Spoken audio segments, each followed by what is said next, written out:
orang sering bertanya, Ustaz, apa bedanya syaitan dengan iblis dengan jin ya. Jadi bedanya iblis, kalau iblis ya, jadi kita tahu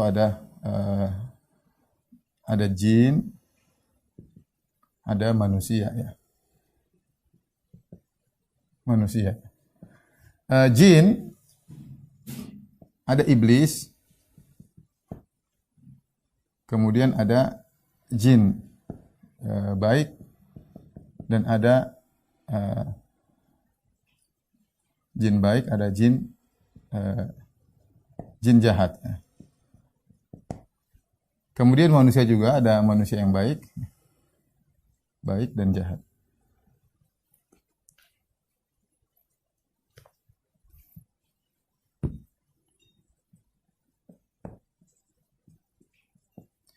Adapun iblis, inilah dia berasal dari golongan jin, tetapi berasal dari golongan jin yang ditangguhkan umurnya. Ditangguhkan umurnya hingga hari kiamat. Hingga hari kiamat. Untuk apa? Untuk menggoda manusia. Untuk menggoda manusia. Adapun jin, ya, iblis juga dari jin, ya, sama-sama dari jin. Tapi jin ada jin yang baik dan jin jahat. Kedua jin ini ya, mati sebagaimana yang lainnya, mati dan tidak ditangguhkan umurnya, tidak ditangguhkan umurnya. Berbeda dengan iblis, ya.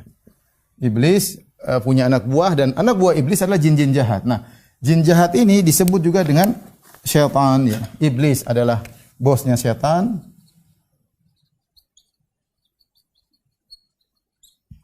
Jin yang jahat disebut juga dengan syaitan.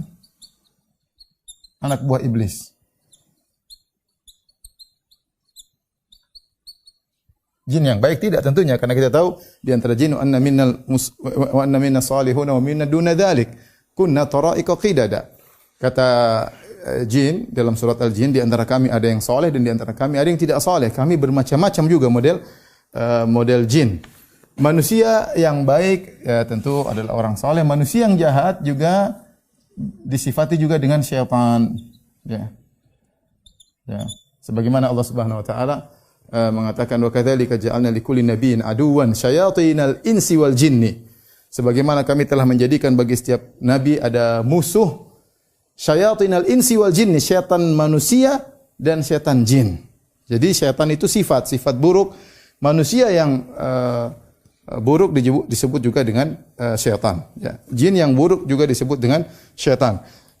Yang syaitan manusia maupun syaitan jin adalah sama-sama anak buah iblis. Ini juga anak buah iblis. Ya. Hanya saja kalau syaitan anak buah iblis dari kalangan jin, dia sadar bahwasanya dia diperintah oleh iblis. Tapi kalau syaitan dari kalangan manusia, dia tidak sadar bahwasanya dia dipergunakan oleh syaitan untuk menjerumuskan manusia. Oleh karena kita dapati betapa banyak orang-orang yang bersifat buruk dan ingin keburukan dan ingin menjauhkan orang dari tauhid, ingin menjerumuskan orang dalam kesyirikan, ingin membawa orang ke dalam kemaksiatan, menyuruh orang terjerumus dalam pelanggaran-pelanggaran. Mereka sesungguhnya adalah syaitan-syaitan manusia. Ya. Mereka kalau dibilang bos mereka syaitan, mereka tidak sadar, tapi sesungguhnya mereka adalah anak buah syaitan. Dari sini kita paham bahwasanya yang menggoda nenek moyang kita, yaitu Adam alaihissalam, adalah iblis. Ya, iblis inilah yang ditangguhkan umurnya sehingga hari kiamat. Nah, kita lihat ya, ketika kita tahu iblis ditangguhkan umurnya sampai hari kiamat, berarti umurnya sekarang sudah berapa? Umurnya sudah sangat lama ya, dari zaman Nabi Adam sampai sekarang entah berapa puluh ribu tahun umurnya. Ya, dan ini menunjukkan ya, iblis ya pakar dalam menggoda manusia. Kenapa? Karena banyak pengalaman, ya, banyak pengalaman. Dia sudah tahu bagaimana cara menggoda ustadz, dia tahu bagaimana cara menggoda ulama, dia tahu bagaimana cara menggoda pejabat, dia tahu bagaimana cara menggoda orang miskin dia tahu, bagaimana cara menggoda ibu rumah tangga dia tahu, bagaimana cara menggoda kepala rumah tangga dia tahu, bagaimana cara menggoda anak-anak muda dia tahu. Dia sudah sangat berpengalaman dan dia telah berhasil menyesatkan banyak orang. Dia sudah berhasil. Kita tidak mengatakan dia tidak berhasil, dia berhasil. Ya. Makanya Allah Subhanahu wa taala berfirman dalam Al-Qur'an, "Wa laqad dzara'na li jahannama katsiran minal jinni wal insi." Sungguh kami akan memenuhi neraka jahanam dengan banyak manusia dan banyak jin. Manusia banyak ikut masuk. Bahkan iblis bukan cuma menyesatkan manusia, bahkan manusia-manusia tersebut dijadikan sebagai anak buahnya tanpa mereka sadari. Bahkan sebagian ulama mengatakan begitu banyak manusia yang hebat dalam menyesatkan, seperti Firaun sampai ngaku sebagai Tuhan, ya. Sampai sebagian ulama mengatakan iblis pun kalah dengan manusia tersebut, ya. Dididik manusia ini menjadi penjahat sampai dia lebih hebat daripada iblis. Lihat, Firaun ngaku sebagai Tuhan, iblis saja tidak ngaku sebagai Tuhan. Iblis tidak ngaku sebagai Tuhan. Dia tahu Allah Tuhannya. Ya. Firaun sombong sampai ngaku sebagai Tuhan. Namrud sombong sampai ngaku sebagai Tuhan. Ya. Sampai dikatakan tentang Jaham bin Safwan. Jaham bin Safwan adalah seorang yang melakukan berbagai macam bid'ah yang menjadikan umat terpecah-pecah. Sampai ada yang mengatakan karena bahwasanya dahulu Jaham yata'allam min iblis. Dulu Jaham bin Safwan belajar dari iblis.